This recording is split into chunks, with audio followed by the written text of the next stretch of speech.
গ্রামবাসীরাকে বলে দেওয়ার জন্য বললেন গমন আর সমস্ত গ্রামবাসীগণ আগমন করছে।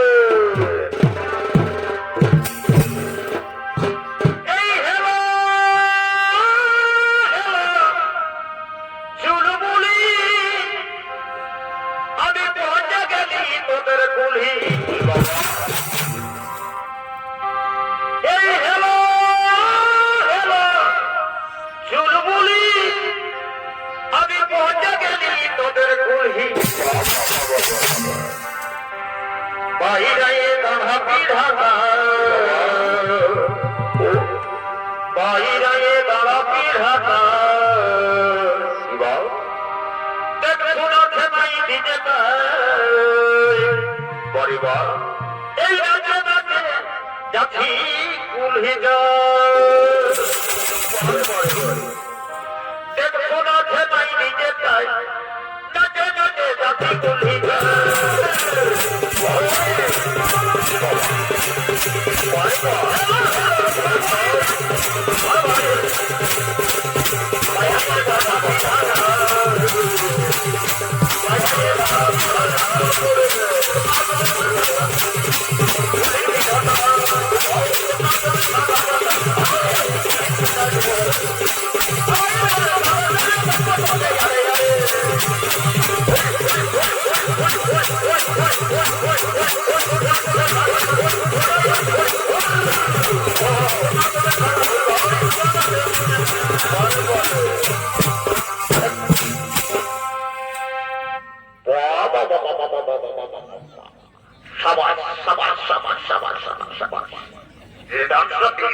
কি বলবো দেখি এইদিকে একবার যাই এইদিকে একবার যাই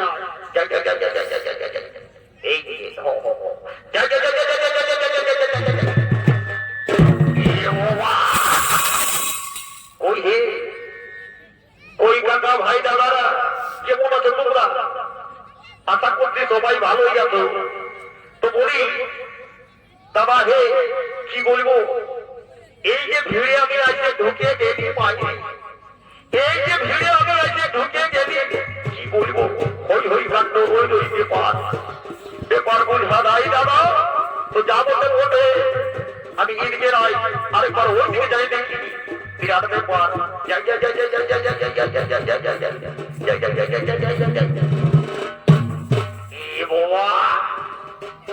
এদিকে তো সমস্ত আমার মা কাকি জেঠি মাসি ভাই বোন সবাই আছে রে বাবা। এদিকে কিন্তু থাকা চলবে নাই, যদি কমিটির বোধ ধরে জানতে পারে মাইরি মাইরে পড়াবে, সেক্ষেত্রে আমি ওই দিকে যাবো, আমি ওই দিকেই যাবো। যাই যাই যাই যাই যাই যাই যাই যাই যাই যাই যাই যাই যাই যাই যাই বাবা ফটোটা খিঁচো না, খিঁচো খিঁচো খিঁচো খিঁচো খিঁচো খিঁচো কিসের আমিও কিছু বোধ নাই। তো বলি হে দাদা, আমার একটা ভাই আছে, আমার ভাইয়ের নাম আমরা এই জেলা দেখতে দু ভাই এসেছিলি, কিন্তু বেজার ভাই দাদা এই এত লোকের ভিড়ে কোন দিকে যে গেল, নফনটির বসে বসিয়ে দিয়ে আর মদ দারু খাতে নপাশে বাঁধ দিকে যায় কোনো বুঝতে পারছি নাই। তখন তাকে খুঁজছি কিন্তু তাকে খোঁজা পাচ্ছি নাই। তোমরা কেউ দেখিয়েছ? আমরা তো নাই দেখি। ঠিক আছে ঠিক আছে ঠিক আছে, তোমরা দেখবে কোথাও, তোমরা তো নাচতে গিয়ে একেবারে ভেবাই আছো। তো যাবো ওঠে, আমি তাকে একবার ডাক দিয়ে দেখবো, সে যদি এই কোথাও ধারে কাছে আছে তো অবশ্যই আসবে। এ বাবা এই সেগুলি যারা বলতে গেলাই ওরে বাছা, কি বাবা হ্যালো হ্যালো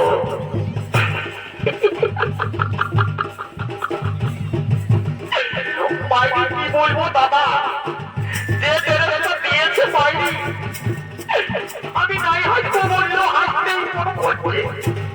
ঠিক আছে ঠিক আছে, যখন আমাদের এই এলাকায় আমাদের মেলায় আসে যখন পৌঁছেছে তখন একদম আমি আলো বলাচনা করবো, তারপরে আমার দাদাকে বলবো বলি hello Hello. Oh my darling. Come here. Le my dear. আমি ইংলিশে বলবো hello hi করছি। আর বাড়ি উঠবো বাড়ি একদম নিচে লাগাই আছে। বুঝতে পারেছি দাদা কি লেখাপড়া বিধি ছেলে লয় কি হয়তো গোবর পোড়া ছাগল চড়া বিধি ছেলে বসে দিয়ার সঙ্গে সেই রকম ভাষায় কথা বলতে হবে যদি আমার কথা বোঝে তো আমার সঙ্গে বুঝবে আর না হলে একেবারে চলে যাবে যা বসে বোঝে আমি যাই বলি হে সত্য কি বলছো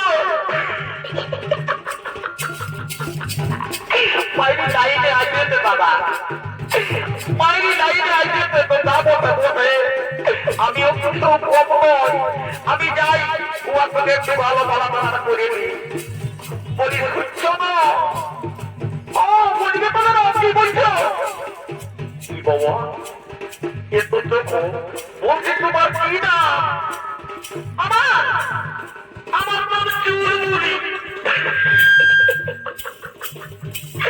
তুমি বাড়ি তো তোমার সঙ্গে ভালা ভালি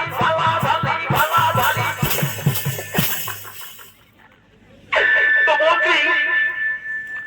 বলছি আমার দাদাকে দেখেছো নাই আমি তোমার দাদাকে দেখি নাই কে জানো ওই দিকে যাইছে না কোন দিকে যাইছে আচ্ছা আচ্ছা ঠিক আছে আমি তাকে একবার ডাক দিয়ে দেখছি যদি এই সামনে কোথাও আছে তো অবশ্যই আমার দাদা আসবে ঠিক আছে আমি ওকে একবার ডাক দিচ্ছি কিন্তু একটু সাইড হয়ে থাকবে বাইরে বেড়ে স্ত্রী তোমার গাড়ি যদি অ্যাক্সিডেন্ট হয়ে যায় তো ডাক্তার ঘরে এডমিশন দিবে নাই সেই জন্য একটু একসাথে হয়ে থাকবে তোমরা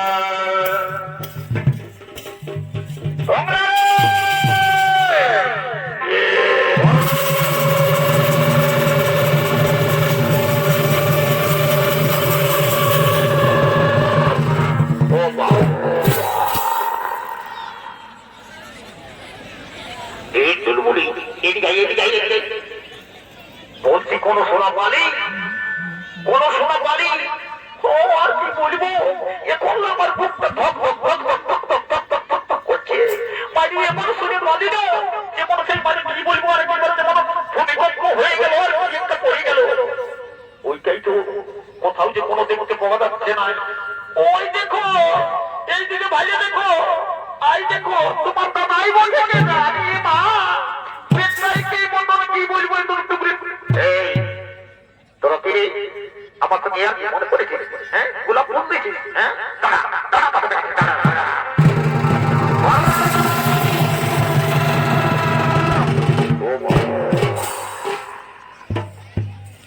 বুঝেছি নুনু তোর ছটফটিটা কি জন্য বসেছে আমি সব কিছুই বুঝতে পারেছি আর তোর ছটফটা হবে নাই আমিও কিন্তু কম নাই এমন ইঞ্জেকশন দিব না তোর ছটফটি ছাড়িয়ে একেবারে হটফটি সব বন্ধ হয়ে যাবে বুঝলি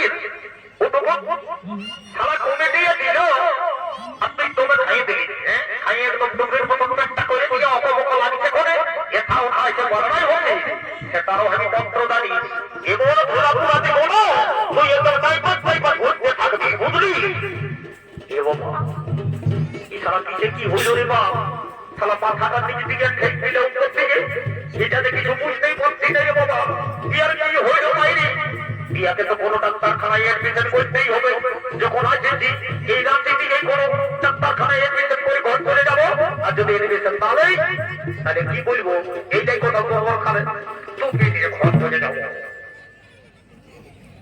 বাবা পটল তুললো না নয় শালা আমি কখন তুলবো কি জন্য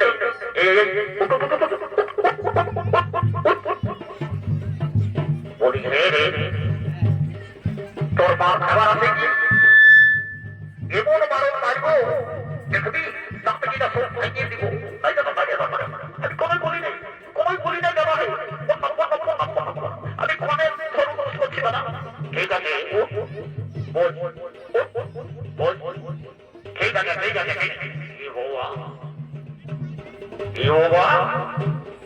এটা দিকে লঙ্কানি হইল রে বাবা। দেখতে তো এইবারে কেমন বোঝাতে খুব বড় ঘরের এই মেয়ে ছিল, কিন্তু হে গো মা আমার, তুই এইখানটায় দুটো কাঠের মতন বসে নিয়ে কাকে মোটর মোটর ভাবছিস মাই আমার।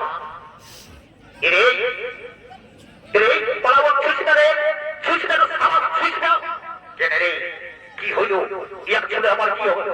আরে জানিস তো অলঙ্কিত বলে, তুই যদি ওকে ছুঁস না তাহলে তুই অলঙ্কিত হয়ে যাবি। এ বাবা, এ ভাই, এ ভাই বাবা, একটু মদ খাইয়ে একটু বেশি হয়েছে মাইরি, আমাদের দিকে আসিস না, নাইলে কি হবে আমরা কোনো বলতে পারছি না। তো বলি এ রে, আমি যে বেটা সেটা বলি। আরে বেটা সেটা বলিস তো কি বটে, বেটা সেটা বলিস তো কি বটে, অলঙ্কিত হয়ে যাবে। আগে তো এই হইল, আমি যা বলেছি খারাপ কিছু বলেছি, আমি ছই নাই রে, ছই নাই।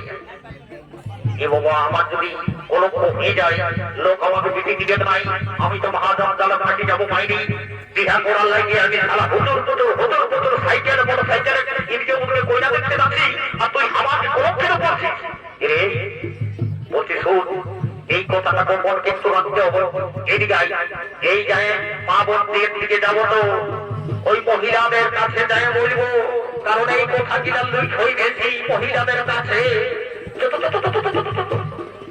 বলি এগো এগো মা বাপি যেটি মুখিরে তোমরা যে বলছি রে বাবারা, এই কথাটা একটু গোপন রাখবি বাছারা, এই কথাটা গোপন রাখবি, সবাই নিজের মুখে কুলুপ লাগাই রাখবি। কারণ আমার তো এমনিতেই 27 বছর হয়ে গেল, এখনো বিহা হইল নাই বাছারা। আমার দাঁতটা বড় বড় বলতে লোকের বিধি পছন্দ করছে নাই। যদি কুটুম আসছে সেও মজা খাতে আর হাত মুছে ঘর চলে যাচ্ছে, আমি সারা ঘুমরাই হয়ে গেছি। আর কি বলবো কাকি পাই আমার যা আমার হচ্ছে। তো যদি আমি কলঙ্কিত হয়ে যাই তাহলে আমার বিনা করা হবে না। বলি রে এই এদিকাই এদিকাই এদিকাই, বলি এই কলঙ্কিত নারী যদি আমাদের এলাকায় থাকে তাহলে কিন্তু আমাদের এলাকায় কলঙ্ক হতে পারে আমাদের মা বোনদের উপর। ওরে ওটা তো ঠিকই বলেছিস কোনো আমার, কিন্তু কি তো এমনিতে যাবার লোক হয়নি, কি এমনিতে যাবে নাই। তো ইয়া কি করতে হবে মানে ইয়াকে জানি ইয়া কই ভাড়া করলেই পথহাত হবে। ওরে এখন তুই তার যে কথাটা বলেছিস কোথায় পাবো দেখা কই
এই I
আমাদের এলাকায় কলঙ্কিত নারী ছিল, আমরা আমাদের এলাকা থেকে তার আমাদের ওই বাড়ি হেঁটে দিকে আছে কেন?